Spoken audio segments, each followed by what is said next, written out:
Illuminati confirmed.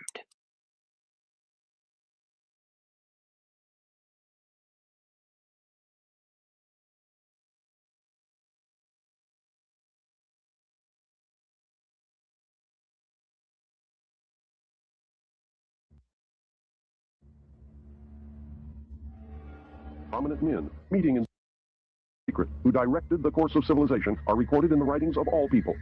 The oldest is the Brotherhood of the Snake, also called the Brotherhood of the Dragon, and it still exists under many different names.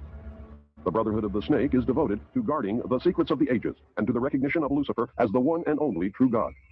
If you do not believe in God, Lucifer, or Satan, you must understand that there are great masses of people who do, and their beliefs and actions based upon those beliefs will affect me. The important fact to remember is that the leaders of both the right and the left are a small, hard core of men who have been and still are Illuminists or members of the Brotherhood. They may have been or may be members of the Christian or Jewish religion, but that is only to further their own ends. They are, and always have been, Luciferian and internationalist. They give allegiance to no particular nation, although they have used, on occasion, nationalism to further their causes. Their only concern is to gain greater economic and political power. The ultimate objective of the leaders of both groups is identical. They are determined to win for themselves undisputed control of the wealth, natural resources, and manpower of the entire planet. They intend to turn the world into their conception of a Luciferian totalitarian socialist state. In the process, they will eliminate all Christians, Jews, and atheists. You have just learned one, but only one, of the great mystery. But now it had to change. Lucifer says we have to make sure that people, humans, get to believe that Satan.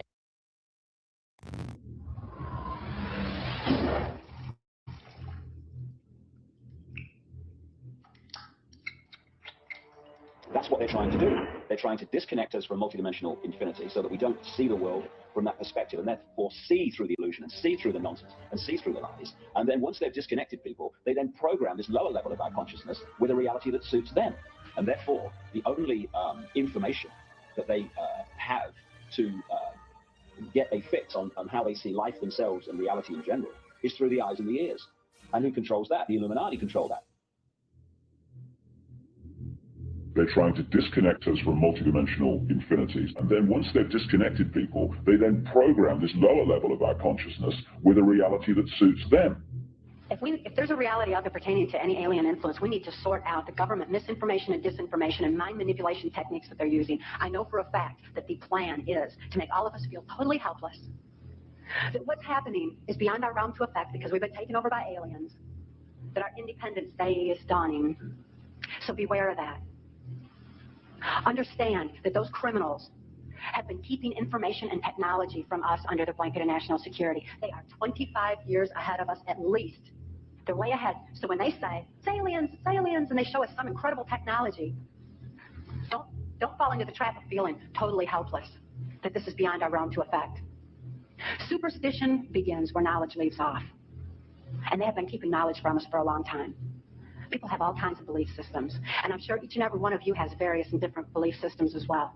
I'm not saying that there's no such thing as aliens. That would be foolish of me to even say anything like that at all. But what I am saying is that my experience that these were people claiming to be aliens. People in this world are about to destroy the sovereignty of nations, take away our Bill of Rights. The UFO thing is integrally tied into this in some way. I'm not exactly sure how, but if extraterrestrials are real, then they're controlling everything. Believe me. If they're not real, they're being used as a threat from without to scare people into coming into this one world global unity of humanity in order to face that external threat. In the process, we'll lose. The ordinary man will lose. You need to understand disinformation is deliberate deceit to hide other things. And so there's so much of that. And some of it is surprisingly well-sponsored disinformation. I'm going to sum up this talk and mention an overview of the alien agenda. The alien agenda is really decimate the planet to take the remaining human subjects as slaves, and the aliens would use this planet for their own means. My question I'd like to ask is this. If the aliens have a 1,200 IQ, can speak all these languages, and are so powerful, what prevents them from just taking over? Well, that's a good question. We are an alien species to them, and our turns have a tendency to kill them. They're also a dying race, and they're in far worse condition than anybody with the worst case of terminal cancer. They are in need of us to some degree. And some of it is surprisingly well-sponsored disinformation. So I think my question is actually to My question is to Clifford Stone. You said that you had seen aliens on a craft that had crashed. I wonder if you could describe what they looked like. I could, but it would probably take a whole lot of time. The reason I state that, when I got out in 1989, we had cataloged 57 different species. You have individuals that look very much like you and myself that could walk among us and you wouldn't even notice the difference.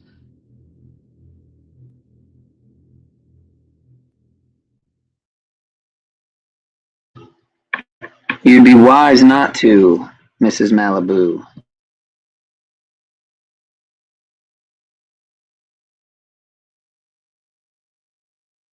The United States and the Soviet Union have been operating a secret space program out of the public view since the end of World War II. They have developed a technology that would make George Lucas and Steven Spielberg turn green with envy. Resembles nothing less than sheer magic. For those of you who are interested in alternative healing methods, they don't withhold those things from the public so doctors can get rich, like I've heard from so many people who are into alternative methods of healing. They do it to keep the population of the masses in check. They want people to die. People have to die. The sooner the better, in their estimation. Why? Let me tell you why. Because between 1957 and 1990, the population of the world doubled. What happened between 1950 and 1990 is going to happen again in maybe as little. See, that was 33 years. It may only take another 28 years because it's an exponential doubling. Each time, it only takes a shorter period of time. Between 1957 and 1990, when the population doubled, that meant we needed twice as many trees, twice as many homes, twice as many highways, twice as many cars, twice as much gasoline, twice as much clean fresh water, twice as much food, twice as much cotton, twice as many wigs, twice as many barbershops. And guess what, folks? In another 28 years, we're going to need twice as many of everything else again. How long do you think that this earth can support that kind of thing? And you listen to people like Rush Limbaugh who say, there's no population problem. And I'm Rush Limbaugh, excellence in broadcasting. We could take every man, woman, and child in the whole world, fit them into the state of Oregon, and everybody would have half of the city lot to live on. That's an imbecile talking. Sure, you could put them all there, but how are you going to feed them? Where are you going to get the trees? Where are you going to get the leather for shoes? Where are you going to get the food? What are you going to do with the waste? We've already run out of landfills. A lot of what's going on in the world is about population. It's about the survival of the human race. It's about the ultimate victory in this race between good and evil, the balance of the universe. Who's going to win? And what are they going to do with everybody else that doesn't win? Now, you people out there have been ignoring the UFO phenomenon for too long. It has all the earmarks of the most successful, most sophisticated mind control operation in the history of the world, and you are ignoring it. A better way to implement a plan to bring about a one-world government than to create the possibility in the minds of the people of the world that we are being threatened from some other species, from some other planet, and do it in a way that if anybody questions it or challenged it or wants to talk about it publicly, that they are ridiculed. And the ultimate goal is to make the Earth look very small, to present the people of the world with an external threat to this Earth, a superior race from some other planet, vastly superior to us in intellect, philosophy, and technology, in order to cause the dissolution of nation states, the dissolution of all existing religions, and the formation of the world totalitarian socialist government.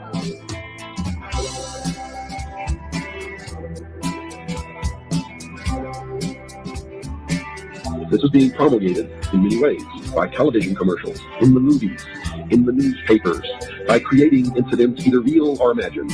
I believe, because of my research, because of the extensive documentation that I found and that is in my book, that this whole scenario has been created to give us an artificial alien threat from outer space.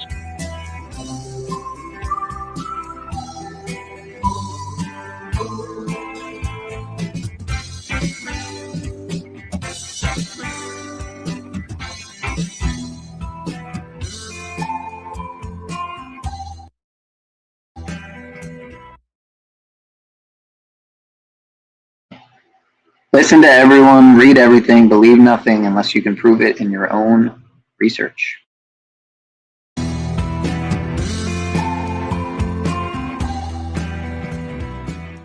When I was a corporate manager of Fairchild Industries in 1974 through 77, I met the late Dr. Werner von Braun in early 74.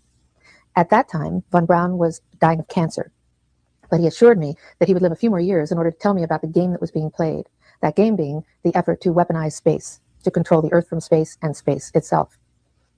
Von Braun's purpose in life during the last years of his life, his dying years, was to educate the public and decision makers about why space-based weapons are a dumb, dangerous, destabilizing, too costly, unnecessary, unworkable, undesirable idea. The strategy that Wernher von Braun taught me was that first the Russians are going to be considered to be the enemy. In fact, when I met him in '74, they were the enemy, the identified enemy. We were told that they had killer satellites. We were told that they were coming to get us and control us, that they were commies, that whole story. First, the Russians were the enemy against whom we're going to build space-based weapons. Then terrorists would be identified, and that was soon to follow. We heard a lot about terrorism. Then we were going to identify third world country crazies. We now call them nations of concern. But he said that would be the third enemy against whom we would be needing to build space-based weapons. And the next enemy was asteroids. Now, at this point, he kind of chuckled the first time he said it. Asteroids, against asteroids, we're going to build space-based weapons. So it was funny then. And the funniest one of all was against what he called aliens, extraterrestrials. That would be the final card. And over and over and over during the 4 years that I knew him and was giving his speeches for him, he would bring up that last card. And remember, Carol, the last card is the ALiEN card. We're going to have to build space-based weapons against aliens. And all of it, he said, is a lie. He didn't mention a timeline, but he said that it was going to be speeding up faster than anybody could possibly imagine. That the effort to put weapons in space was not only based on a lie, but would accelerate past the point of people even understanding it until it was already up there and too late. In 1977, I was at a meeting in Fairchild Industries in a conference room called the War Room. This is 1977. And they were talking about creating a war in the Gulf region when there was $25 billion in the space-based weapons program that yet had not been identified. It wasn't called the Strategic Defense Initiative, at least, until 1983. This weapons system then had obviously been going on for some time that I didn't know anything about. So I stood up in this meeting in 1977 and it said, I'd like to know why we're talking about space-based weapons against these enemies. I'd like to know more about this. Would somebody tell me what this is about? Nobody answered. They went on with this meeting as though I hadn't said anything. Dr. Carol Rawson is one of over 450 witnesses who have come forward with inside information that they were told to shut up about. That first clip was from the Disclosure Project Witness Testimony series on Google Video. Listen to what she says, because I believe it could be very important. Here's what she said at the Press Club in Washington in 2001. Good morning. My name is Carol Rawson. In 1974, after being a sixth grade school teacher, I was introduced to the late Dr. Wernher von Braun in the U.S., the father of rocketry. In my first meeting with him during that first 3.5 hours, he said to I think you might mean the Antichrist. So it's not letting you type Antichrist, huh? That's interesting. me, Carol, you will stop the weaponization of space. And I said, teachers don't stop until June. He said, no, you have to understand. This is February. And we have to prevent the weaponization of space because there is a lie being told to everyone that the weaponization of space is now first being based upon the evil empire, the Russians. There are many enemies, he said, against whom we're going to build this space-based weapon system. The first of whom was the Russians, which was existing at that time. Then there would be terrorists. Then there would be third world countries. Now we call them rogue nations or nations of concern. Then there would be asteroids. And then he would repeat to me over and over, and the last card, the last card, the last card would be the extraterrestrial threat. Well, at the time, I kind of laughed when he said asteroids, and when he said extraterrestrials, I knew I wasn't going to deal with that subject. And now we hear in the news just today, this week, that they've slid in another enemy. Only this time we're going to protect our satellites. In other words, we have to have some reason to spend these trillions, to waste these dollars on a space-based weapon system, and they're all lies.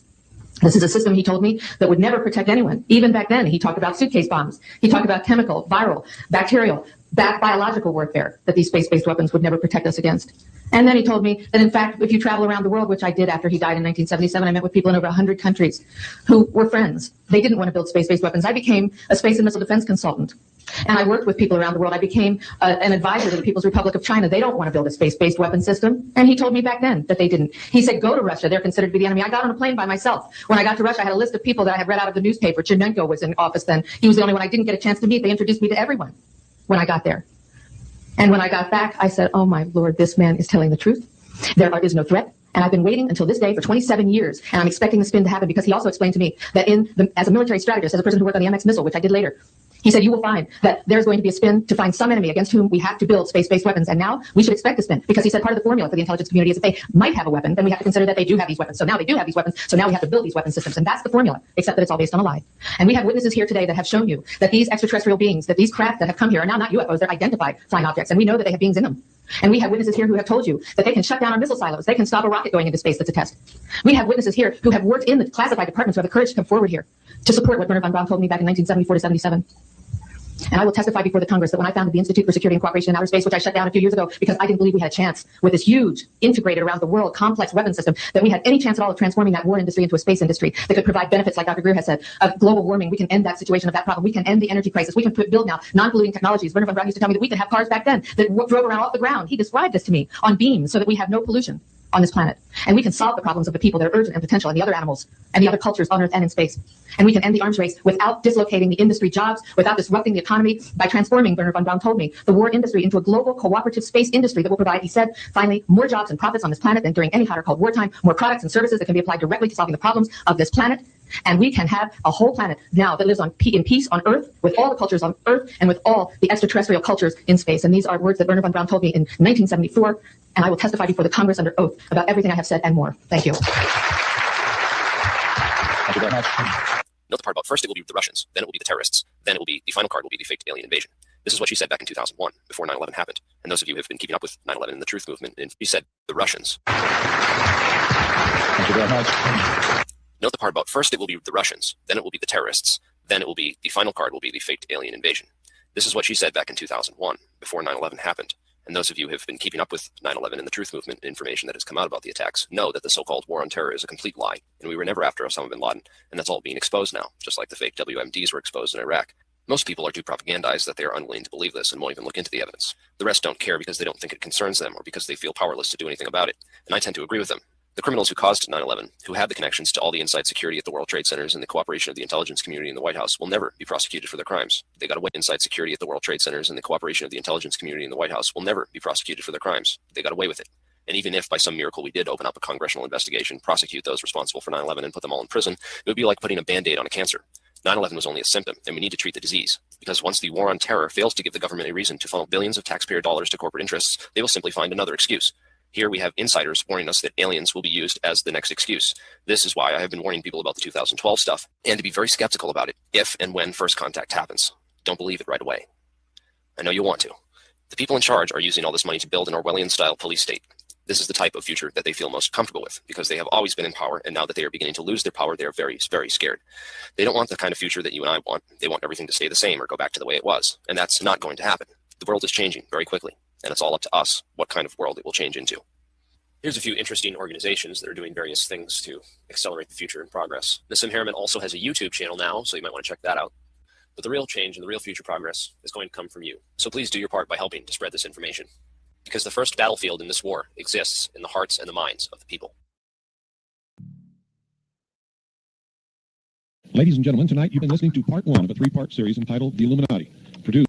So you heard what alien scientist there. He said we have to spread, pound, come. We have to spread awareness. We have to pound the pavement. We have to come together. Pun intended. All right, let's continue. This is a classic here. Myron C. Fagan exposes the Illuminati on Bill Cooper's Hour of the Time. Ladies and gentlemen, tonight you've been listening to part one of a three-part series entitled The Illuminati. Produced by Anthony J. Hilder, narrated by Myron Fagan.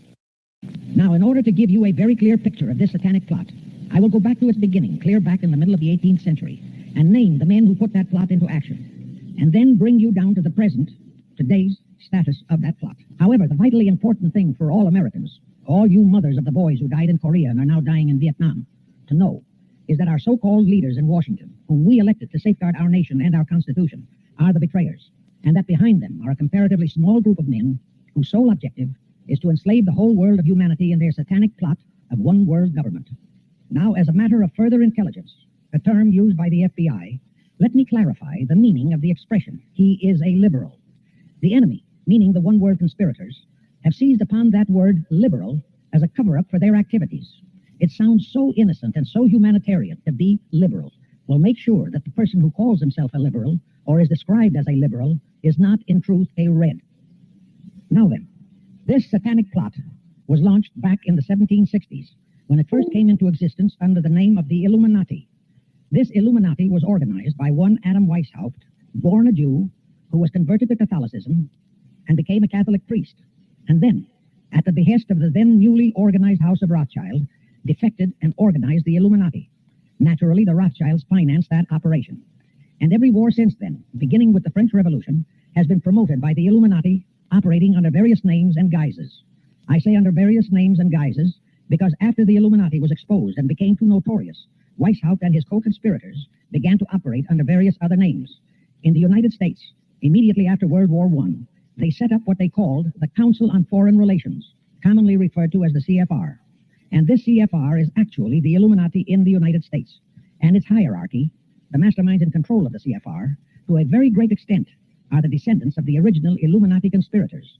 But, to conceal that fact, most of them changed their original family names to American-sounding names. For example, the true name of the Dillons, Clarence and Douglas Dillon, once Secretary of the U.S. Treasury Department, is Lepowski. I'll come back to all this later. There is a similar establishment of the Illuminati in England, operating under the name of the British Institute of International Affairs. There are similar secret Illuminati organizations in France, Germany, and other nations operating under different names. And all these organizations, including the CFR, continuously set up numerous subsidiary or front organizations that are infiltrated into every phase of the various nations' affairs. But at all times, the operations of these organizations were and are masterminded and controlled by the internationalist bankers, who in turn were and are controlled by the Rothschilds. The details of how they accomplished the setting up of the CFR in the United States, as also in the other nations, are far too voluminous to be described in this dissertation. But you can find it complete in News Bulletin number 122, entitled UN is Spawn of the Illuminati, and News Bulletin number 123, entitled CFR Completely Unmasked as Illuminati. Both are published by the Cinema Educational Guild, Post Office Box 46205, Hollywood, California. You can get them for 50 cents per copy by writing to that address. Those news bulletins reveal the names of the original founders of the Illuminati and the Americanized names of their descendants in the present CFR. Now I'll go back to the activities of the original Illuminati conspirators in the present CFR. Just wanted to read what that said there. Government might ban conspiracy theorizing. Government might impose some kind of tax, financial or otherwise, on those who disseminate such theories. Quote, Conspiracy Theories, 2008, co-author Cass Sunstein, Obama appointed administrator of the Office of Information and Regulatory Affairs. Great stuff. Great stuff. Cass Sunstein is definitely an interesting character to look into. And the material that he was speaking on and touching on is very telling. CFR. Now I'll go back to the activities of the original Illuminati conspirators.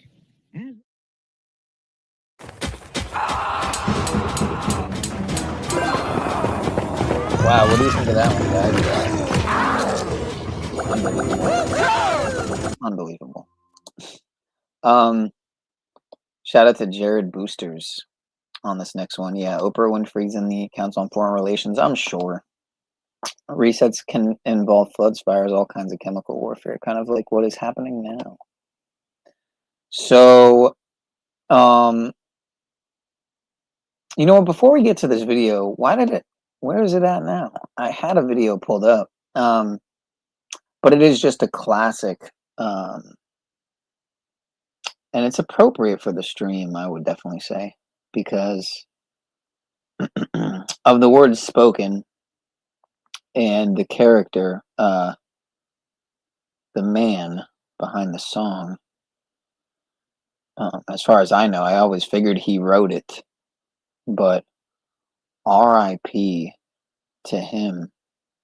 Unless he faked his death, which I never thought, I never really considered that. I was always under the impression that he got whacked for speaking facts.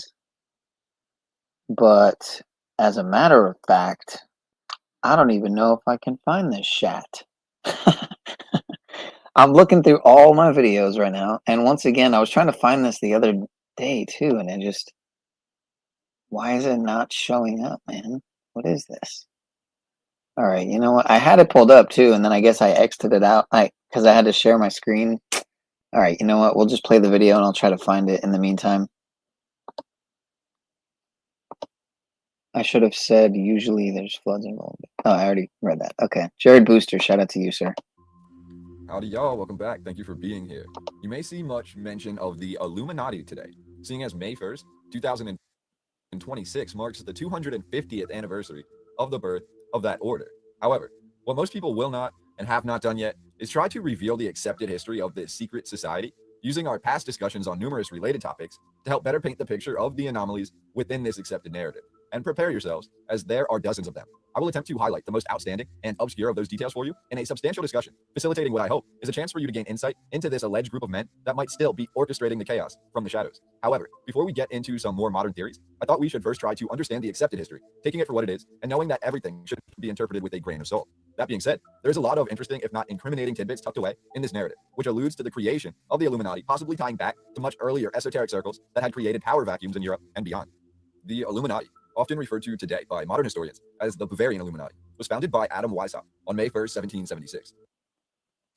2 months before the founding of America. However, our story begins in the German land of Ingolstadt, within the electorate of Bavaria, an important region of the Holy Roman Empire.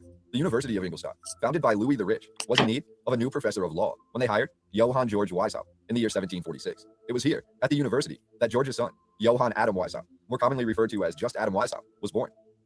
George Weishaupt passed away, leaving Adam to throw himself into his canonical studies. Similar names arise here, but Adam was then left to his uncle, Johann Adam von Eichstätt, who had become the new professor of law at the university. However, what's really notable here is that Ingolstadt was a Jesuit university, and every professor of law who ever taught at the college up until this time was considered a Jesuit, including Adam's father and his uncle. Without waxing too poetic, the Jesuit order is today the largest Catholic male religious order in the entire world. Dedication to spreading the gospel, even in the harshest conditions, with a determined hierarchy which is observed within the order at all times. However, the Jesuit order in itself was founded by Ignatius of Loyola, now a venerated saint, who founded the order in 1540 in Paris, France. So again, you know, I'm sure I've shown this many times, but just for fun, might as well just get here, in case it's been a while. Geometry, ancient practice of coding numbers into words, essentially the intersection of geometry and language, or you could say the geometry of gematria or gematria, right? Ignatius of Loyola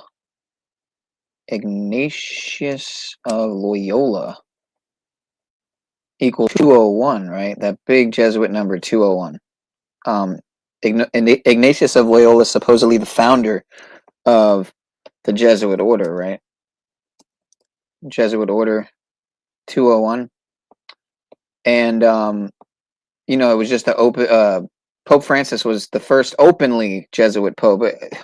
I would argue that he wasn't probably obviously the first Jesuit pope. He was just the first openly Jesuit pope.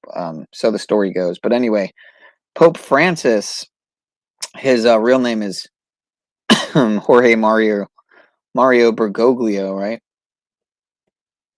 And yeah, so his name's got that 201. And they say he lived in it was called Suite 201, right? And Suite 201, it was called the Domus Sancta Marte. Yeah, the Domus Sancta Marte, which also equals 201. And it's literally called the Suite 201, right? And so you have this guy's name, it equals 201. You know, and then of course you had that infamous event 201 where they simulated a corona baloney spam-demic, scam-demic, plandemic, some might say. It's funny, it's also got that 222, but I wasn't even typing event 201 in to get the matches. I was just typing it in to show the 201. But it's funny, it's got the 222 though, because I was just touching on that earlier for some reason. Oh, it was in Paul's chat. I don't even remember why it came up. Something about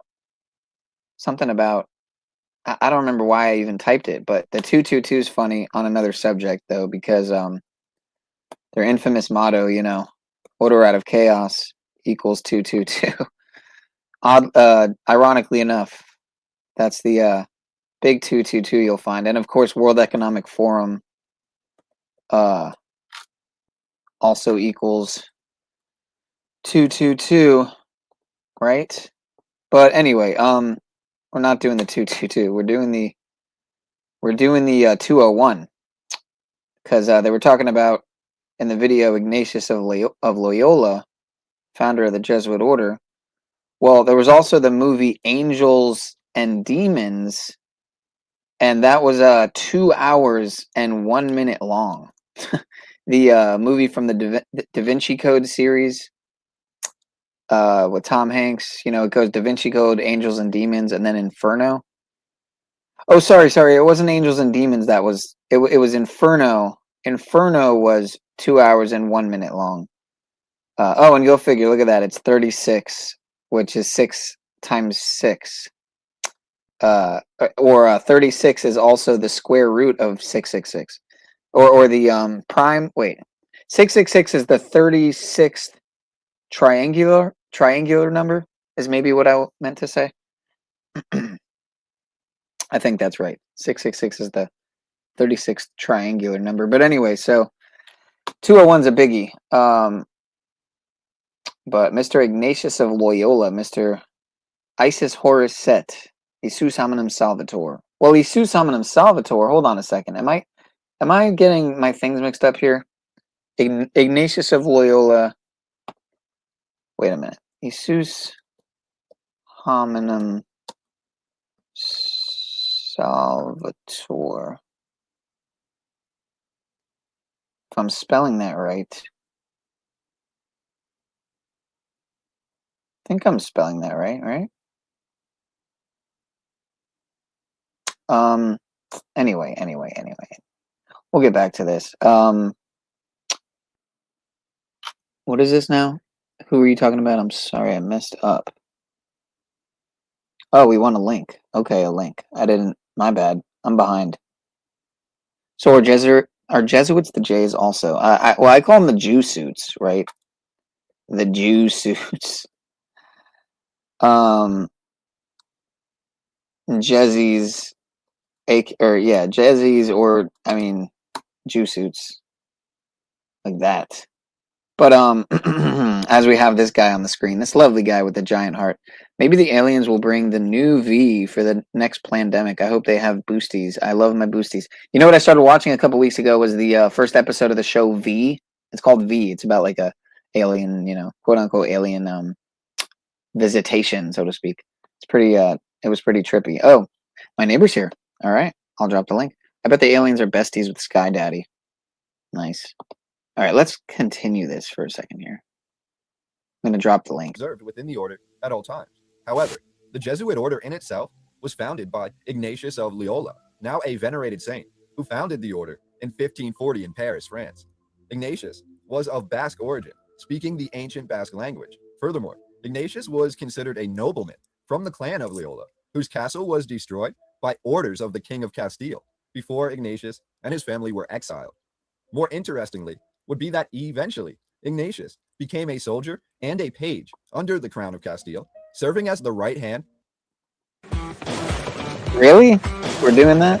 That's what we're doing. Seriously? Yeah, that's what we're doing. That's where we're at, and that's what we're doing apparently. To Juan Velasquez, the treasurer of all of Castile. Eventually, we're told that Ignatius broke his leg, converted to Christianity, and began having intense spiritual visions.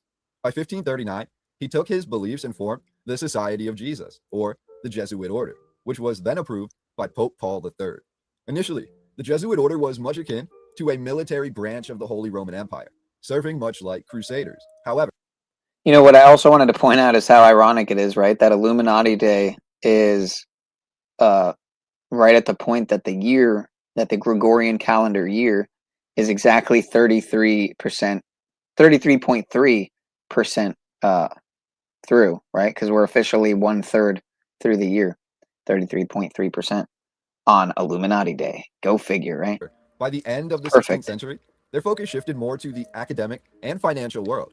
I could make an entire video on this aspect of the history, which I might at a later time, but essentially by the 1700s, the Jesuit order, total coincidence indeed, total coincidence, was functioning much like what we might commonly picture a secret society doing, including infiltrating politics and influencing decision-making to benefit their society and its supporters through financial means and suppression of information.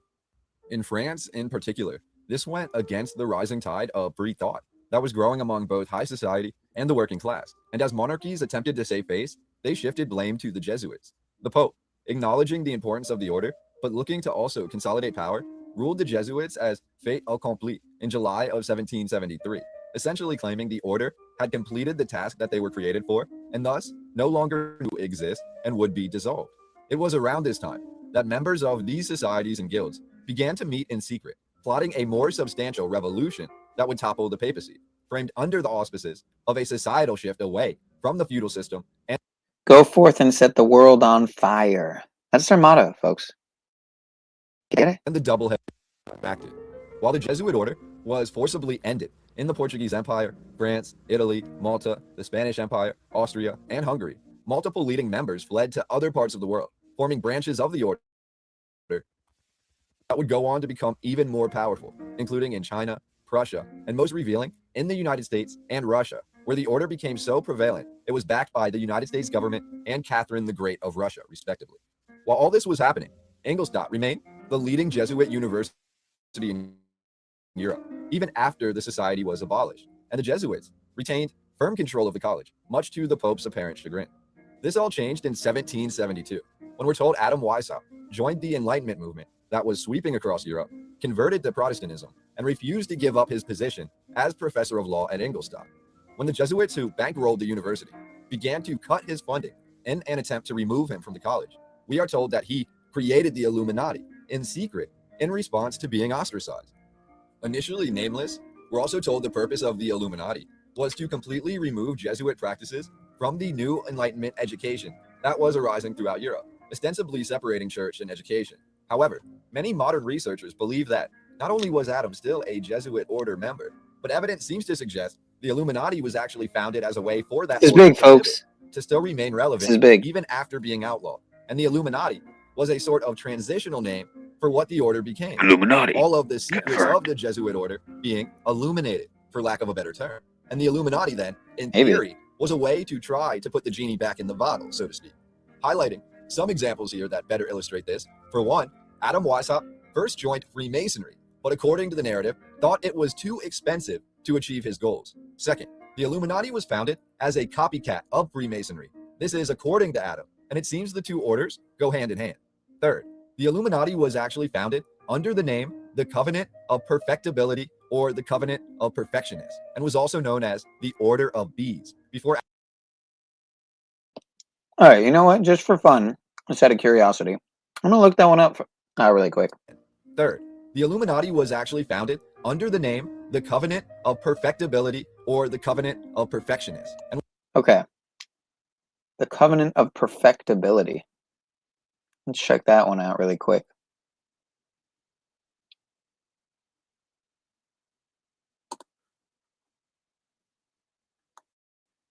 Covenant of Perfectibility.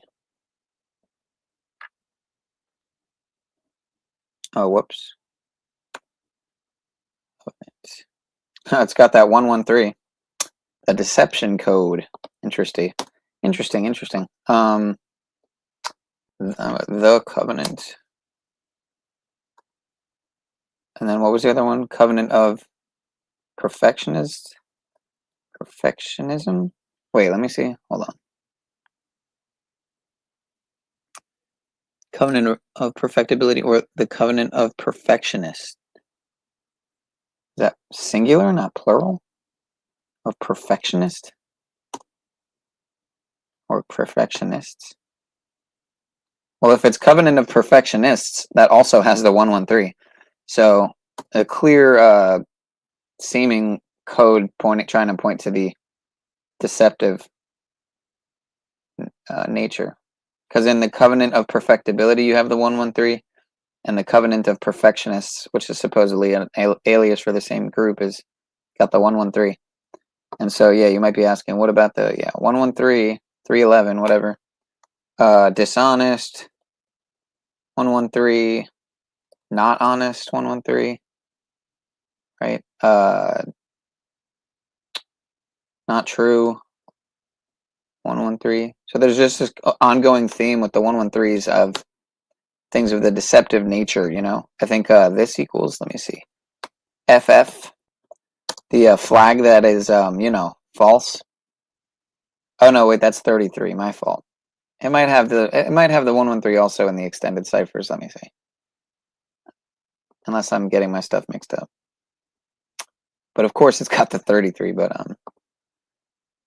obviously. Let me see if I'm mistaken here.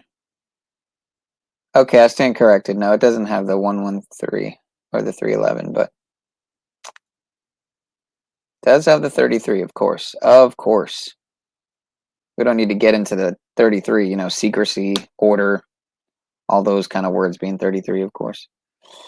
Always remember, secrecy. Secrecy. Oh my gosh, come on. Secrecy.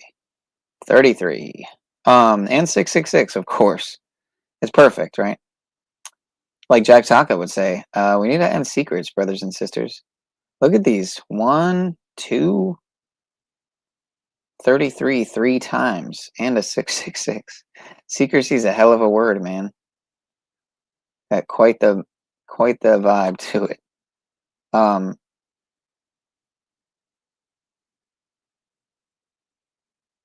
And obviously I'm stretching far now, but it's funny that it's got the 2019 in there, because 2019 is kind of when the secrecy was still kind of under the secrecy of the world order and the, you know, all this Epstein class shit. And, you know, 2020, I think, exposed a lot of things. I knew in 2020 that it was quite interesting timing, how like a lot of the Epstein stuff was getting really big. And it was not long after that we had COVID. So I was like, is this just a way to get everyone to, you know, it's kind of like how people are saying now with war stuff. It all seemed to coincide with all the files coming out and everybody making a ruckus out of it. And I don't know how much of it's even real anyway, but, you know, that's for another time. Let's get back to the video, because that's what the people want. And I was enjoying it. Mr. Booster's put together a decent video here. It was also known as the Order of Bees, before Adam changed the name to the Order of Illuminati. Okay, so the Order of Bees. Okay, hold on. At that, I mean, I might as well.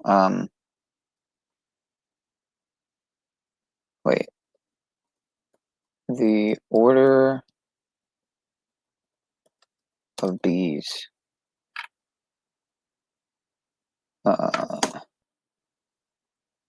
Well, that also has the 113 or the 311. Interesting. I forget the words. There is a deception code, I think, also to 311, the inverse of 113, because I just don't think I can remember any 311 words at the moment. But it's also got the 223, the 322 mirror. But anyway, so the Order of Bees, or the Order of course. Oh, of course. How could I forget? Order of Illuminati. The big one. Order of Illuminati 201, right? Since we were hitting on all the 201s. But yeah. Let me go down here a second. So where? Okay, never mind. Never mind. We'll do that at another time. But you get my point. We hit the 201s a little earlier. Fourth, besides Adam, the Illuminati initially had only 4 other members, all referring to each other by code names. Adam's was Spartacus. Fifth, and finally, of these interesting little factoids, the Illuminati rose to full prominence around the year 1778, when a man named Xavier von Schwack joined the organization. Von Schwack just so happened to be the head or president of the entire Bavarian National Lottery. What a coincidence. With their funding secured and their plot to subvert Jesuit power publicly while retaining Jesuit power in private, by the end of 1778, the Illuminati had 5 command centers throughout German-speaking lands, with Munich, referred to in code as Athens, and Ravensburg, referred to in code as Sparta, being the most important locations. Not that it matters here, but for those of you who have kids, or like me, you have young cousins, you might be interested to know that Ravensburger, the company that exclusively produces Disney's Lord Cards about illuminating secret magic, this company is stationed in Ravensburg, the former capital of the Illuminati, and this company has been producing cards and games since the mid-1800s. It gets weirder though, as you can imagine, as for the Illuminati, the Owl of Minerva was chosen as the secret symbol of the order, with the members then. Imagine being able to build an app with your name on it, just by thinking about it. Meet Base 44. Imagine being able to do a complete AI stream without getting spammed by silly ads. Falling into three categories: Stupid. Novice, Minerval, or Illuminated Minerval, with the last being the highest ranking members. One of the goals of the Illuminati was espionage, which Adam Weishaupt used to infiltrate key political structures and begin to topple them. Adam also claimed that Illuminati members, besides the highest ranking Minervals, should be ages 18 to 30, extremely wealthy, docile, and easy to mold. Another revealing detail here is, upon infiltrating the Freemasons, attempting to steal their rituals and practices, we're actually told that Adam Weishaupt came to a realization that without proper knowledge of the so-called ancient one religion that the Freemasons followed, the secret practices meant almost nothing. Yet he also gleaned that it would take numerous years to even begin to scratch the surface of Freemasonry. Again, that could all be throwaway lines in the narrative meant to add confusion and an air of mystery behind Freemasonry and the hidden knowledge in this process. But if there is some truth to this, it certainly appears that the Illuminati, at least in this narrative, was not the all-powerful secret society that many of us might have believed that they were. But I digress, as the Illuminati then, in the narrative, does become a Freemasonic organization, only after years of Adam Weishaupt apparently trying to infiltrate the latter. Through the ancient Grand Lodge of Prussia, a secret organization was granted the Royal York for Friendship, forming Theodore of the Good Counsel, an offshoot of the Illuminati. If that all sounds very convoluted, that's because it is. Adam Weishaupt then essentially unionized the Freemasons in this lodge, causing the Merchant Lodge in Frankfurt, which was associated with the Grand Lodge of England, to recognize his authority and grant the Illuminati independence.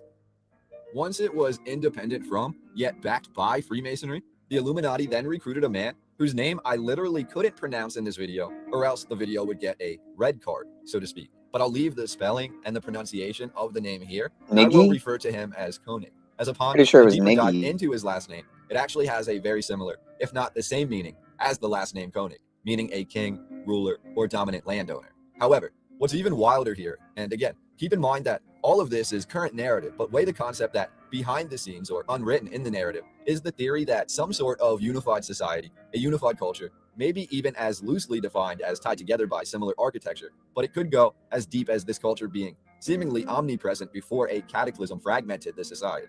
But keep that in mind, because through the revolutions of the 18th and 19th centuries, we see a plan and very serious compartmentalization of the history happening, where the focus was shifted to the academic portion of the narrative. The first time the narrative was written or rewritten under the auspices of that being for the new education system. So keep that in mind as we discuss Adolf, Franz, Friedrich, Ludwig Koenig. Oh, and by the way, it appears it was Adolf Ludwig Koenig who invented or appropriated the hidden hand gesture that we've come to associate with Freemasonry and hidden history.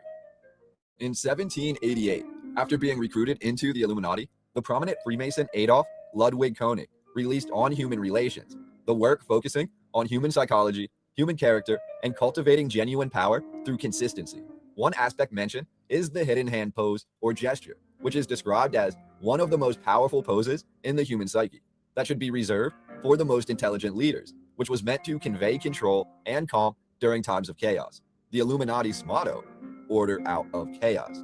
This pose, the hidden hand, was adopted or created by the Illuminati and then made famous by Napoleon Bonaparte, who almost always requested he be painted in such a way. Again, all of this history was most likely contrived by the secret societies, with the line between reality and fiction often becoming cloudier the deeper you dive. For example, Adolf Koenig's parents were wealthy relatives in Weimar. What this says about his genetic makeup aside, we're told Koenig's parents accumulated much debt in their lavish lifestyles, and when they both passed away before Koenig was 14, the debt of the entire family passed on to Adolf Koenig. Unable to pay the enormous debts, bankers and moneylenders then repossessed his castle and his remaining family fortune. However, they did pay for the boy to enter college and also initiated him into Freemasonry in 1772. We're told by Wow. What do you guys think of that one? Illuminati initiated by force. How about that shit? 1777, Adolf Koenig had risen to the highest level of Freemasonry, still only in his mid-20s, and he effectively became one of the heads of Weimar finance. By the end of the 1770s, Looking to further combat oppressive thought in German lands, Koenig discovered the Illuminati and was invited directly by Adam Weishaupt to join. We're then told by 1780 or 1781, just over 1 year later, Adolf Koenig had grown the Illuminati tenfold. And by most historians' accounts, the Illuminati would not have grown to prominence without Adolf Koenig, who essentially wrote the rules and set the example for how to obtain and retain power. On the other hand, Adam Weishaupt controlled the business aspect of things, using his immense and growing ties to essentially run the Illuminati like a spy organization, using the information attained to further strengthen gains in power while weakening his opposition. However, by 1784, and this is really fascinating, Adolf Koenig essentially proclaimed that Adam Weishaupt was a crypto-Jesuit who was actually using the information and the power of the Illuminati to finance a second coming of a crypto-Jesuit, folks. The Jesuit order. Oddly enough, by Pope Pius VII in 1814, the Jesuit order was fully restored and given full financial backing by the Catholic Church and its constituents. It makes you wonder if Adolf Koenig wasn't onto something. If you're wondering what happened to the Illuminati after this, well, court records, official history, and I say that with a grain of salt, and the modern scholars who swallow it, they all claim that by 1784, when Adolf Koenig left the Illuminati, the secret society became all too well known. We're told internal struggles led to some leaking Illuminati secrets to the newspapers, which in return caused others to deepen their claws into their clandestine activities. Religious leaders viewed the Illuminati as pagan. Apparently, bro, that's what that's what I'm saying, man. That right there is what I'm saying, bro. You know, I mean, that's just ridiculous. All right. Even though steady evidence has suggested it operated much like a secret Jesuit order. Again, the question of what can be trusted becomes all the more intriguing. By 1783, the Illuminati are heavily described within Germanic newspapers, with some going as far as revealing the identities of some of the members. The Illuminati is subsequently banned in Berlin by Frederick of Prussia, and it's deemed they're using magic for nefarious purposes by the Three Globes of Germany, which is Germany's oldest Masonic organization. With most of Germany aware of the Illuminati, we're told the final straw came in late 1784, when all members of the Illuminati were stripped of their Freemasonry titles, and Freemasonry essentially banned the Illuminati. However, diving into this further, it's actually been proven that it was subsequent, even less known secret societies that formed from the knowledge of the Illuminati, and it was these subsequent organizations who spread information, including lies about the Illuminati, to the public. For example, the Order of the Rose Cross spread misinformation about the Illuminati, as well as revealing the founders' identities. Okay, so the Order of the Rose Cross, which I'm pretty sure is kind of an AKA for the Rosicrucians, Rosicrucian order, you know, whatever. But the Order of the Rose Cross,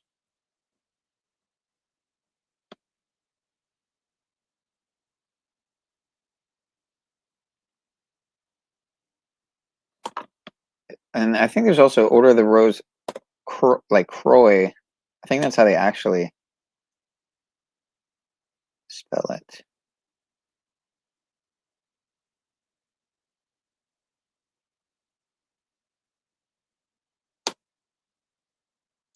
And then there's also Order of the Order.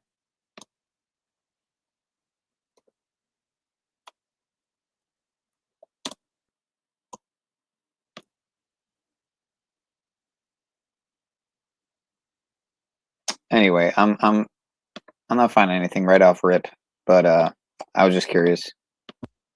Rose Cross spread misinformation about the Illuminati, as well as revealing the founders' identities, in what is said to have been an attempt to steal the secret knowledge, which was, according to Koenig, beyond that of even the finest Freemasons. Koenig would go on, and this is echoed by others, to claim the Illuminati truly possess secret knowledge, not just information, but equations and scientific processes for unlocking the secrets of the universe. He alluded to the Illuminati being in possession of the Philosopher's Stone. We're told as this information spread and was being leaked to the public, and as Adolf Koenig witnessed the power of the Illuminati firsthand, developing it through his own knowledge of several secret teachings, the Illuminati quickly became a target of Charles Theodore, leader of Bavaria, who immediately outlawed the Illuminati after a correspondence with Koenig. Koenig left the Illuminati, citing that it was being used nefariously by Adam Weishaupt, before the Illuminati was then outlawed by the Crown of Bavaria This is a once-in-a-lifetime opportunity to grab a true 16 Wowzers, terabyte a ultra-large one in a capacity, lifetime 1,000 opportunity, megabytes folks. per You hear second. that? One in a lifetime. One time only. Which became It's punishable amazing, by I know. exile, and in some I cases, agree. death. I agree. Weishaupt, coveting the secret knowledge, then fled Bavaria and was quickly captured by the crown after a substantial line. The question becomes, among other things, why did all of this happen? If the Illuminati really was nothing more than rich guys role-playing for power, why did the German forces try so desperately to not only shut down the Illuminati, but also to retake possession of the alleged secrets that the organization held? For example, German society as a whole became somewhat enamored with the Illuminati, mostly desiring to learn the secrets that could potentially unlock hidden aspects of the world. This in return caused the government of Bavaria to subsequently publish what they said was all of Adam Weishaupt's secret teachings after they finally captured him in 1787. At least that is what we are told. But it does make me wonder if the so-called secrets that were revealed in 1787 were not made up, possibly fabricated, the same way as many of the facts in the narrative could have been formed to create a conducive narrative full of plausible deniability. But I digress. After 1787, the talk of the Illuminati or any other secret society having the ability to practice magic and transcend reality seemingly goes to the wayside, only really finding any merit in deeper discussions in esoteric circles, ironically, like those of Freemasonry. However, the surface-level Illuminati panic of the 1770s and 1780s died out almost as quickly as the organization did, only being rediscovered, oddly, through the use of Illuminati regalia, symbolism, and other facets of the Illuminati history somehow having survived on college campuses worldwide, with a vast majority of them arising in, would you have guessed it, America, the same country that the Jesuit order fled to after it was dissolved. Just a little food for thought there. But given what we've discussed over the last few years regarding colleges, university curriculums as related to erasing history, and the inheriting of collegiate buildings and lost architecture, then knowing that much of the information we have about the Illuminati has somehow survived on college campuses, especially in Russia and America, I think that only goes to add fuel to the ever-burning fire. What exactly is the Illuminati? While I can't answer that question with 100% certainty, I do hope that today's video has helped to better illustrate just how insane the current narrative actually is, and just how easily it appears that the esoteric history that shapes the greatest nations has been purposefully hidden, compartmentalized, just like the hands in the jacket, hiding the faces that really know the truth. And we are the new truth seekers. Much to everyone's surprise, many of us are actually uncovering secrets about our history more and more every day. And while the Illuminati allegedly only existed for 8 years, from 1776 until 1784, those are, in fact, some of the most formative years in human history. So I can't wait to hear your thoughts, ideas, and theories down below, and we will talk more again on the next video. Shout out to Jared Boosters. Yeah, check out a lot of remote viewers on the tube. Some stuff seems right, but some seems like manipulation. Richie from Boston. Wait a minute. What? Hold on a second here. Ladies and gentlemen, tonight you've been... Okay, but this is going to be Myron Fagan, supposedly on Bill Cooper's Hour of the Time, which we heard a little bit of earlier, but it was just a short clip. listening to part 1 of a 3-part series entitled The Illuminati, produced by Anthony J. Hilder, narrated by Myron Fagan. There you go. Now, in order to give you a very clear picture of this satanic... Now, he does have an interesting voice. I will give you that. I do agree. It's an interesting one to listen to. But, you know, the sound, the tone, and whatnot. But the words being spoken are ones that you don't usually hear from other people. So, at least I haven't. He's got some information that I feel like is unique to him for sure. But Myron Fagan on Bill Cooper's Hour of the Time. Illuminati Explained. I will go back to its beginning, clear back in the middle of the 18th century, and name the men who put that plot into action, and then bring you down to the present, today's status of that plot. However, the vitally important thing for all Americans, all you mothers of the boys who died in Korea and are now dying in Vietnam, to know is that our so-called leaders in Washington, whom we elected to safeguard our nation and our Constitution, are the betrayers, and that behind them are a comparatively small group of men whose sole objective is to enslave the whole world of humanity in their satanic plot of one world government. Now, as a matter of further intelligence, a term used by the FBI, let me clarify the meaning of the expression, he is a liberal. The enemy, meaning the one-world conspirators, have seized upon that word liberal as a cover-up for their activities. It sounds so innocent and so humanitarian to be liberal. We'll make sure that the person who calls himself a liberal or is described as a liberal is not in truth a red. Now then, this satanic plot was launched back in the 1760s when it first came into existence under the name of the Illuminati. This Illuminati was organized by one Adam Weishaupt, born a Jew, who was converted to Catholicism and became a Catholic priest, and then, at the behest of the then newly organized House of Rothschild, defected and organized the Illuminati. Naturally, the Rothschilds financed that operation. And every war since then, beginning with the French Revolution, has been promoted by the Illuminati, operating under various names and guises. I say under various names and guises because after the Illuminati was exposed and became too notorious, Weishaupt and his co-conspirators began to operate under various other names. In the United States, immediately after World War I, they set up what they called the Council on Foreign Relations, commonly referred to as the CFR. And this CFR is actually the Illuminati in the United States. And its hierarchy, the masterminds in control of the CFR, to a very great extent, are the descendants of the original Illuminati conspirators. But, to conceal that fact, most of them changed their original family names to American-sounding names. For example, the true name of the Dillons, Clarence and Douglas Dillon, once Secretary of the U.S. Treasury Department, is Lepowski. I'll come back to all this later. There is a similar establishment of the Illuminati in England, operating under the name of the British Institute of International Affairs. There are similar secret Illuminati organizations in France, Germany, and other nations, operating under different names. And all these organizations, including the CFR, continuously set up numerous subsidiary or front organizations that are infiltrated into every phase of the various nations' affairs. But at all times, the operations of these organizations were and are masterminded and controlled by the internationalist bankers, who in turn were and are controlled by the Rothschilds. The details of how they accomplished the setting up of the CFR in the United States, as also in the other nations, are far too voluminous to be described in this dissertation. But you can find it complete in News Bulletin number 122, entitled UN is Spawn of the Illuminati, and News Bulletin number 123, entitled CFR Completely Unmasked as Illuminati. Both are published by the Cinema Educational Guild, Post Office Box 46205, Hollywood, California. You can get them for 50 cents per copy by writing to that address. Those news bulletins reveal the names of the original founders of the Illuminati and the Americanized names of their descendants in the present CFR. Now I'll go back to the activities of the original Illuminati conspirators. As revealed in News Bulletin number 122, one branch of the Rothschild family had financed Napoleon.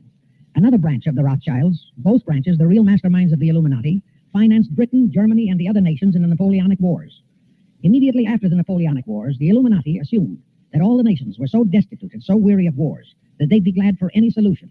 So the Rothschild stooges set up what they called the Congress in Vienna, and at that meeting they tried to create the first League of Nations, their first attempted one-world government, on the theory that all the crowned heads of the European governments were so deeply in debt to them that they would, willingly or unwillingly, serve as their stooges.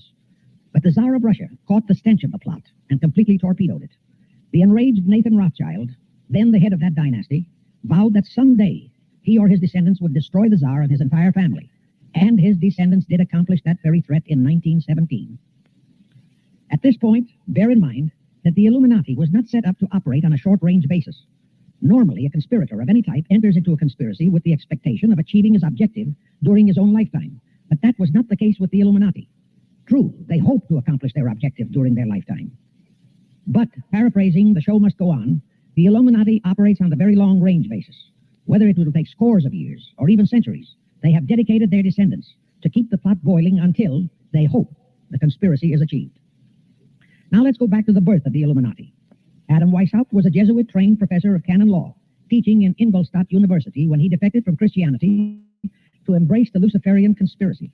It was in 1770 that the professional moneylenders, the then recently organized House of Rothschild, retained him to revise and modernize the age-old protocols of Zionism, which from the outset was designed to give the synagogue of Satan, so named by Jesus Christ, ultimate world domination, so they could impose the Luciferian ideology upon what would remain of the human race after the final social cataclysm by use of satanic despotism. Weishaupt completed his task May 1st, 1776. Now you know why May 1 is the great day with all communist nations to this very day. That was the day, May 1, 1776, that Weishaupt completed his plan and officially organized the Illuminati to put the plan into execution. That plan required the destruction of all existing governments and religions. That objective was to be reached by dividing the masses of people whom he, Weishaupt, termed Goyim, or human cattle, into opposing camps in ever-increasing numbers on political, social, economic, and other issues, the very conditions we have in our country today. The opposing sides were then to be armed and incidents provided, which would cause them to fight and weaken themselves, and gradually destroy national governments and religious institutions. Again, I say, the very conditions in the world today. And at this point, let me stress a prime feature of the Illuminati plans. When and if their blueprint for world control, the protocols of the elders of Zion, is discovered and exposed, they would wipe all the Jews off the face of the earth in order to divert suspicions from themselves. If you think this is far-fetched, bear in mind that they permitted Hitler, a liberal socialist himself, who was financed by Krupp, Kennedy, the Warburgs, and the Rothschilds, to incinerate 600,000 Jews. Now, just why did the conspirators choose the word Illuminati for their satanic organization? Weishaupt himself said that the word is derived from Lucifer and means holders of the light, using the lie that his objective was to bring about a one-world government to enable those with mental ability to govern the world and prevent all wars in the future. In short, using the word peace on earth as his bait, exactly as that same bait, peace, was used by the 1945 conspirators to foist the United Nations on us, Weishaupt, financed, I repeat, by the Rothschilds, followers. These included the most intelligent men in the fields of arts and letters, education, the sciences, finance, and industry. He then established lodges of the Grand Orient, Masonic lodges, to be their secret headquarters. And I again repeat that in all of this, he was acting under orders from the House of Rothschild. The main features of the Weishaupt plan of operation required his Illuminati to do the following things to help them to accomplish their purpose. Number one, use monetary and sex bribery to obtain control of men already in high places in the various levels of all governments and other fields of endeavor. Once influential persons had fallen for the lies, deceits, and temptations of the Illuminati, they were to be held in bondage by application of political and other forms of blackmail, threats of financial ruin, public exposure and physical harm, even death, to themselves and loved members of their families. Do you realize how many present top officials in our federal government in Washington are controlled in just that way by the CFR? Do you realize how many homosexuals in our State Department, the Pentagon, all federal agencies, even in the White House, are controlled that way? Number two, Illuminati and the faculties of colleges and universities were to cultivate students possessing exceptional mental ability, belonging to well-bred families with international leanings. Shout out to 3 at 3:33 in the AM. We're listening to Myron C. Fagan on the Hour of the Time. And recommend them for special training in internationalism. Such training was to be provided by granting scholarships to those selected by the Illuminists.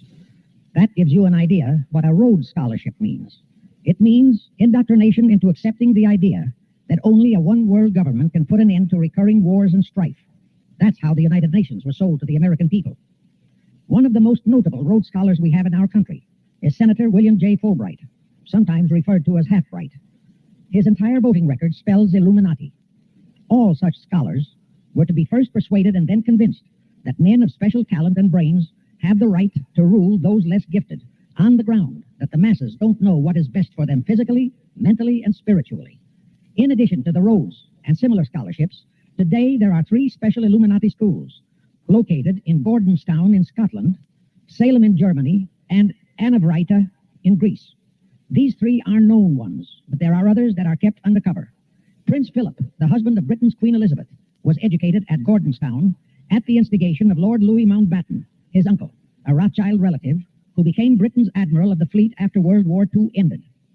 Number 3, all influential people trapped into coming under the control of the Illuminati, plus the students who had been specially educated and trained, were to be used as agents and placed behind the scenes of all governments as experts and specialists, so they would advise the top executives to adopt policies which would, in the long run, serve the secret plans of the Illuminati one-world conspiracy and bring about the destruction of the governments and religions they were elected or appointed to serve. Do you know how many such men operate in our government at this very time? Rusk, McNamara, Hubert Humphrey, Fulbright, Kuchel, and go on and on and on. Number 4, perhaps the most vital directive in Weishaupt's plan was to obtain absolute control of the press, at that time the only mass communications media, to distribute information to the public, so that all news and information could be slanted, so that the masses could be convinced that a one-world government is the only solution to our many and varied problems. Now do you know who owns and controls our mass communications media? I'll tell you, practically all the movie lots in Hollywood is owned by the Lehmans, Kuhn Loeb and Company, Goldman Sachs, and other internationalist bankers. All the national radio and TV channels in the nation are owned and controlled by those same internationalist bankers. The same is true of every chain of metropolitan newspapers and magazines, also of the press wire services, such as Associated Press, United Press International, etc. The supposed heads of all those media are merely the fronts for the internationalist bankers, who in turn compose the hierarchy of the CFR, today's Illuminati in America. Now can you understand why the Pentagon's press agent Sylvester so brazenly proclaimed that the government has the right to lie to the people? What he really meant was that our CFR-controlled government had the power to lie to and be believed by the brainwashed American people. And let's again go back to the first days of the Illuminati. Because Britain and France were the two greatest world powers in the late years of the 18th century, Weishaupt ordered the Illuminati to foment the colonial wars, including our Revolutionary War, to weaken the British Empire and organize the French Revolution to destroy the French Empire. He scheduled the French Revolution to start in 1789. However, in 1784, a true act of God placed the Bavarian government in possession of evidence which proved the existence of the Illuminati, and that evidence could have saved France if they, the French government, hadn't refused to believe it. Here is how that act of God happened. It was in 1874 that Weishaupt issued his orders for the French Revolution. A German writer named Zwack put it into book form. It contained the entire Illuminati story and Weishaupt's plans. A copy of this book was sent to the Illuminists in France, headed by Robespierre, whom Weishaupt had delegated to foment the French Revolution. The courier was struck and killed by lightning as he rode through Ralston on his way from Frankfurt to Paris. The police found the subversive documents on his body and turned them over to the proper authorities. After careful study of the plot, the Bavarian government ordered the police to raid Weishaupt's newly organized lodges of the Grand Orient and the homes of his most influential associates. All additional evidence thus discovered convinced the authorities the documents were genuine copies of the conspiracy by which the Illuminati planned to use wars and revolutions to bring about the establishment of a one-world government, the powers of which they, headed by the Rothschilds, intended to usurp as soon as it was established. Exactly in line with the United Nations plot of today. In 1785, the Bavarian government outlawed the Illuminati and closed the lodges of the Grand Orient. In 1786, they published all the details of the conspiracy. The English title of that publication is The Original Writings of the Order and Sect of the Illuminati. Copies of the entire conspiracy were sent to all the heads of church and state in Europe. But the power of the Illuminati, which was actually the power of the Rothschilds, was so great that this warning was ignored. Nevertheless, Illuminati became a dirty word, and it went underground. At the same time, Weishaupt ordered Illuminists to infiltrate into the lodges of Blue Masonry and form their own secret societies within all secret societies. Only Masons who proved themselves internationalists and those whose conduct proved they had defected from God were initiated into the Illuminati. Thenceforth, the conspirators donned the cloak of philanthropy and humanitarianism to conceal their revolutionary and subversive activities. In order to infiltrate into Masonic lodges in Britain, Weishaupt invited John Robison over to Europe. Robison was a high-degree Mason in the Scottish Rite. He was a professor of natural philosophy at Edinburgh University and secretary of the Royal Society of Edinburgh. Robison did not fall for the lie that the objective of the Illuminati was to create a benevolent dictatorship, but he kept his reactions to himself so well that he was entrusted with a copy of Weishaupt's revised conspiracy for study and safekeeping. Anyway, because the heads of state and church in France were deluded into ignoring the warnings given them, the revolution broke out in 1789 as scheduled by Weishaupt. In order to alert other governments to their danger, in 1798, Robison published a book entitled Proof of a Conspiracy to Destroy All Governments and Religions.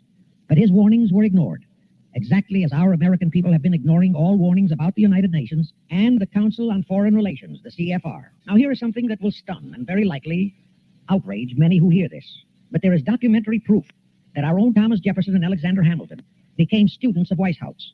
Jefferson was one of Weishaupt's strongest defenders when he was outlawed by his government. And it was Jefferson who infiltrated the Illuminati into the then newly organized lodges of the Scottish Rite in New England. Here is the proof. In 1789, John Robison warned all Masonic leaders in America that the Illuminati had infiltrated into their lodges. And on July 19, 1789, David Papin, president of Harvard University, issued the same warning to the graduating class and lectured them on the influence Illuminism was acquiring on American politics and religion.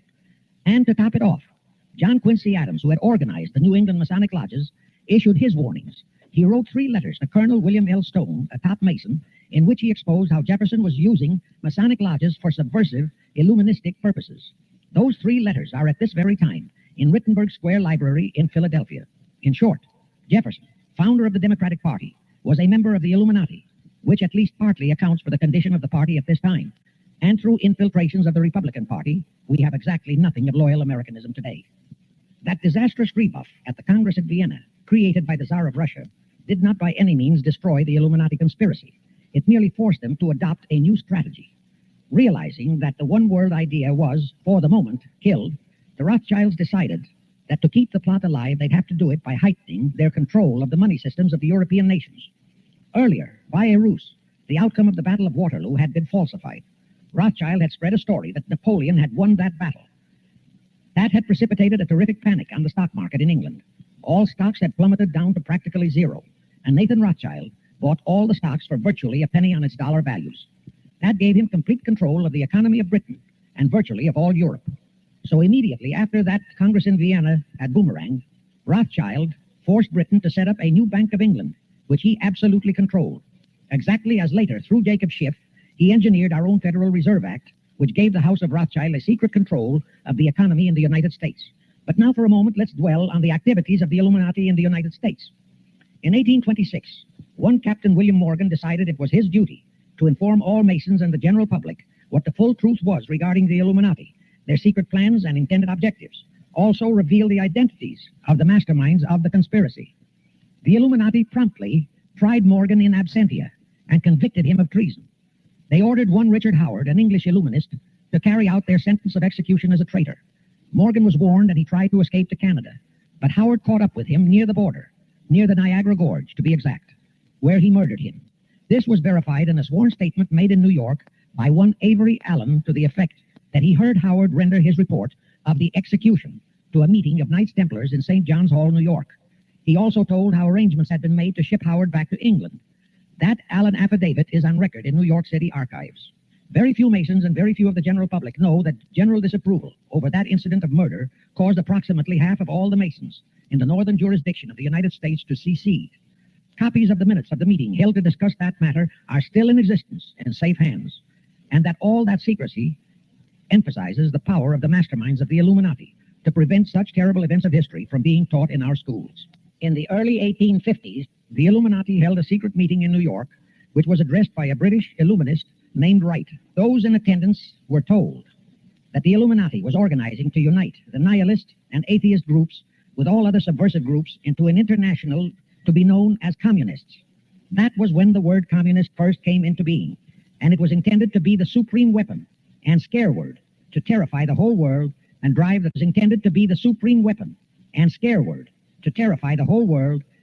terrorized peoples into the Illuminati one world scheme.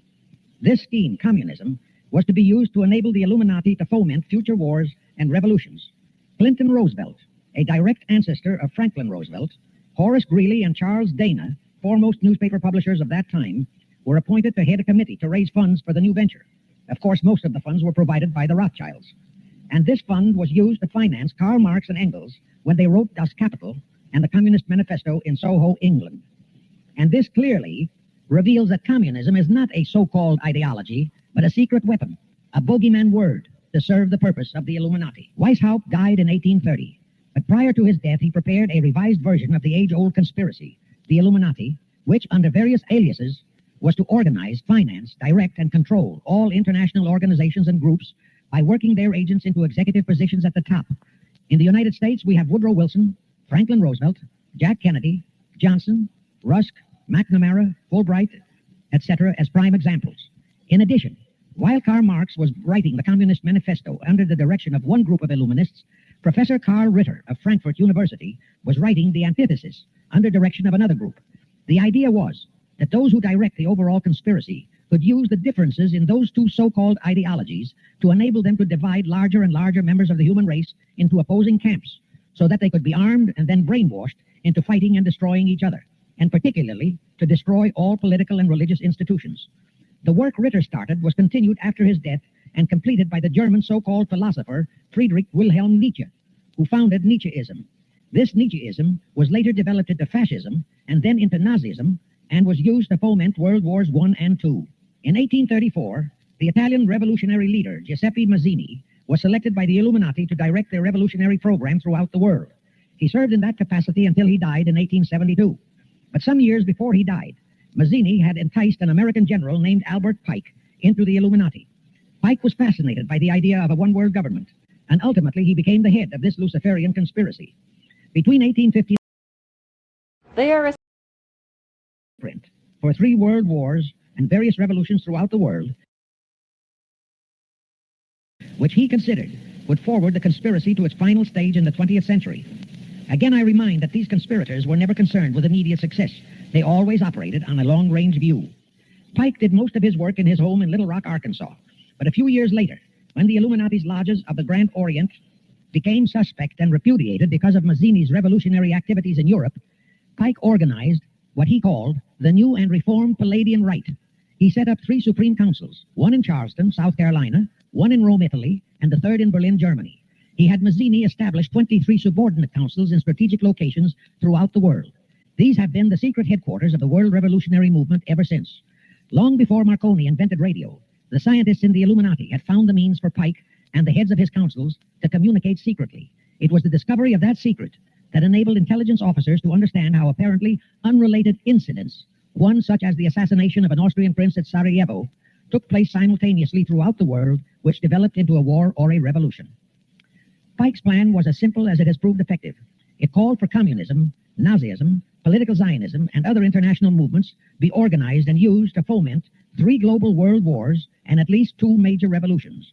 The First World War was to be fought so as to enable the Illuminati to destroy Tsarism in Russia, as vowed by Rothschild after the Tsar had torpedoed his scheme at the Congress in Vienna, and to transform Russia into a stronghold of atheistic communism. The differences stirred up by agents of the Illuminati between the British and German empires were to be used to foment this war. After the war would be ended, communism was to be built up and used to destroy other governments and weaken religions. World War II, when and if necessary, was to be fomented by using the controversies between fascists and political Zionists. And here let it be noted that Hitler was financed by Krupp, the Warburgs, the Rothschilds, and other internationalist bankers, and that the slaughter of the supposed 600,000 Jews by Hitler didn't bother the Jewish internationalist bankers at all. That slaughter was necessary in order to create worldwide hatred of the German people and thus bring about the war against them. In short, this Second World War was to be fought to destroy Nazism and to increase the power of political Zionism so that the State of Israel could be established in Palestine. During this World War II, international communism was to be built up until it equaled in strength that of united Christendom. When it reached that point, it was to be contained and kept in check until required for the final social cataclysm. As we know now, Roosevelt, Churchill, and Stalin put that exact policy into effect, and Truman, Eisenhower, Kennedy, and Johnson continued that same exact policy. World War III is to be fomented by using the so-called controversies the agents of the Illuminati, operating under whatever new name, are now stirring up between the political Zionists and the leaders of the Muslim world. That war is to be directed in such a manner that all of Islam and political Zionism, Israel, will destroy each other, while at the same time, the remaining nations, once more divided on this issue, will be forced to fight themselves into a state of complete exhaustion, physically, mentally, spiritually, and economically. Now, can any thinking person doubt that the intrigue now going on in the Near, Middle, and Far East is designed to accomplish that satanic objective? Pike himself foretold all this in a statement he made to Mazzini on August 15, 1871. Pike stated that after World War III is ended, those who will inspire to undisputed world domination will provoke the greatest social cataclysm the world has ever known. Quoting his own words, taken from the letter he wrote to Mazzini, and which letter is now catalogued in the British Museum in London, England, he said, "We shall unleash the nihilists and the atheists, and we shall provoke a great social cataclysm which in all its horror will show clearly to all nations the effect of absolute atheism, the origin of savagery, and of most bloody turmoil. Then everywhere, the people forced to defend themselves against the world minority of revolutionaries will exterminate those destroyers of civilization, and the multitudes disillusioned with Christianity, whose deistic spirits will be from that moment on without direction and leadership, and anxious for an ideal but without knowledge where to send its adoration, will receive the true light through the universal manifestation of the pure doctrine of Lucifer, brought finally out into public view, a manifestation which will result from a general reactionary movement, which will follow the destruction of Christianity and atheism, both conquered and exterminated at the same time." When Mazzini died in 1872, Pike made another Italian revolutionary leader named Adrian Lemmy his successor. Lemmy, in turn, was succeeded by Lenin and Trotsky, then by Stalin. The revolutionary activities of all those men were financed by British, French, German, and American international bankers, all of them dominated by the House of Rothschild. We are supposed to believe that the international bankers of today like the money changers of Christ's day, are only the tools or agents of the great conspiracy, but actually, they are the masterminds behind all of it. While the general public has been brainwashed by all the mass communications media into believing that communism is a movement of the so-called workers, the actual fact is that both British and American intelligence officers have authentic documentary evidence that international liberals, operating through their international banking houses, particularly the House of Rothschild, have financed both sides in every war and revolution since 1776. Those who today comprise the conspiracy, the CFR of the United States, direct our governments, whom they hold in usury through such methods as the Federal Reserve System in America, to fight wars, such as Vietnam, created by the United Nations, so as to further Pike's Illuminati plans to bring the world to that stage of the conspiracy when atheistic communism and the whole of Christianity can be forced into an all-out Third World War within each remaining nation, as well as on an international scale. The headquarters of the great conspiracy in the late 1700s was in Frankfurt, Germany, where the House of Rothschild had been established by Mayer Anschelm, who adopted the Rothschild name and linked together other international financiers who had literally sold their souls to the devil. After the Bavarian government's exposure in 1786, the conspirators moved their headquarters to Switzerland, then to London. Since World War II, after Jacob Schiff, the Rothschild's boy in America, died, the headquarters of the American branch has been in the Harold Pratt Building, New York, and the Rockefellers, originally protégés of Schiff, have taken over the manipulation of finances in America for the Illuminati. In the final phases of the conspiracy, the one world government will consist of the king dictator, head of the United Nations, the CFR, and a few billionaires, economists, and scientists who have proved their devotion to the great conspiracy. All others are to be integrated into a vast conglomeration of mongrelized humanity, actually slaves. Now let me show you how our federal government and the American people have been sucked into the one world takeover plot of the Illuminati great conspiracy. And always bear in mind that the United Nations was created to become the housing for that one world so-called liberal conspiracy.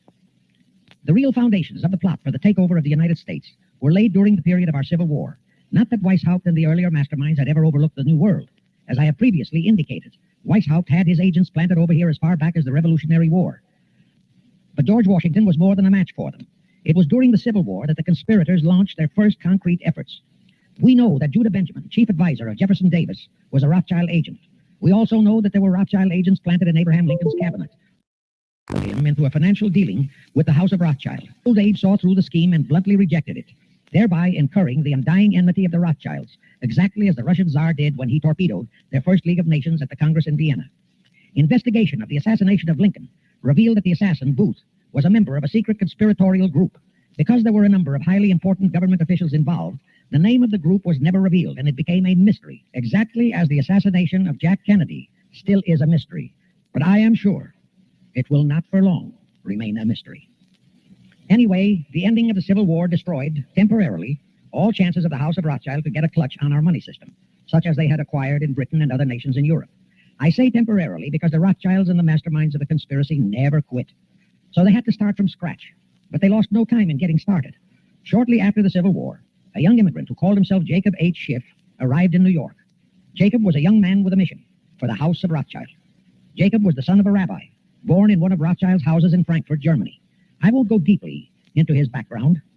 The important point is that Rothschild recognized in him not only a potential money wizard, but more important, he also saw the latent Machiavellian qualities in Jacob that could, as it did, make him an invaluable functionary in the great one-world conspiracy.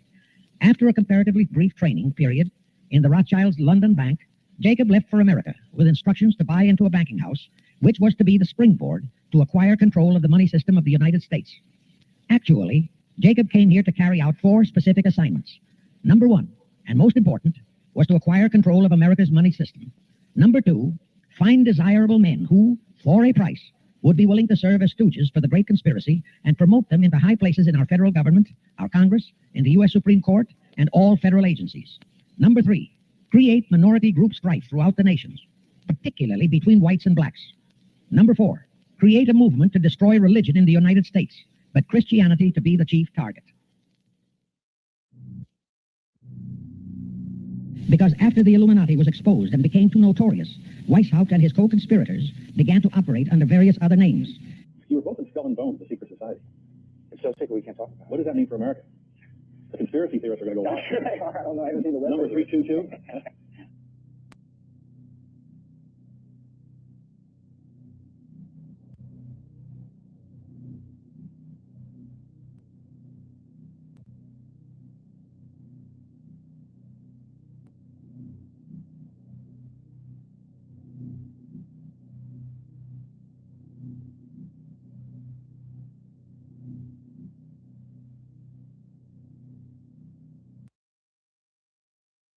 the defeated nations, and leave all their peoples leaderless, confused, bewildered, and perfectly conditioned.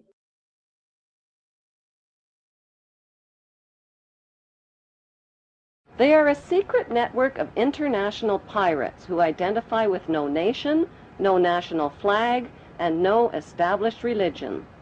Their flag is the skull and crossbones, and their god, G-O-D, spells gold, oil, and drugs. 1, 2, alright. Yeah. That's right. Live from the belly. They got me behind the fence. I run shit from the inside. The fucking president of the infamous gang. Get away from my stank. I got that icky, cotton picky shit that had you days. I'm a quadruple OG, a old soul. Call me the reincarnation of the pharaoh with an OE. In a barrel full of hot lead, shoot a pothead. Talking that shit about hip-hop dead. Now it's live from behind the gate. Permanent smiley face. Any nigga stunning on the guard, now you out of place. I beat a lot of cases, had to take a L. I see you in the hot set, yep, hold it down. Money is worthless, real power is people. Real strength is in the street where everybody's equal. Fuck jury, fuck rims. Let's spend on our protection. Get armor, get cameras. Get with it, little nigga, this man shit. Real power is people. Real strength is in the street where everybody's live from behind the wall. Sitting staring at the wall. I'm fit to pop out this bitch like a newborn. I'm fit to cut out all the smoking and the drinking, the wine and the spirits. It's evil when you think it, baby, so I'm telling the truth. You live it, then you see it. You breathe it, then you bid. I tell you, little secret, it's a secret. Government that worship an owl. They practice witchcraft to harness their power. Pedophiles rape little kids for energy. It's satanic ritual. WTC, R.I.P. They lit the Pentagon on fire. That's lighting the pentagram on fire. All these bodies for what? So you can scare everybody in the one world, huh? All my crimes is on deck. So if you ain't come for a war, then run. Money is worthless, real power is people. Real strength is in the street where everybody's equal. Fuck jury, fuck rims. Let's spend on our protection. Get armor, get cameras. Get with it, little nigga, this man shit. Real power is people. Real strength is in the street where everybody's equal.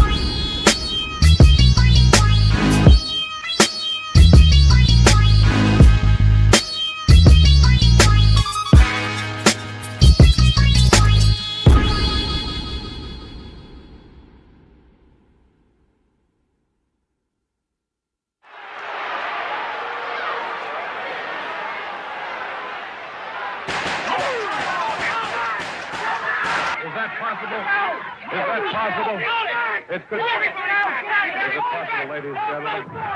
It is possible he has been shot, and another man, and possibly shot in the head, has fired the shot. He has fired the shot. He still has the gun. The gun is pointed at me right at this moment. I hope they can get the gun out of his hand. Be very careful. Get the gun. Get the gun. Get the gun.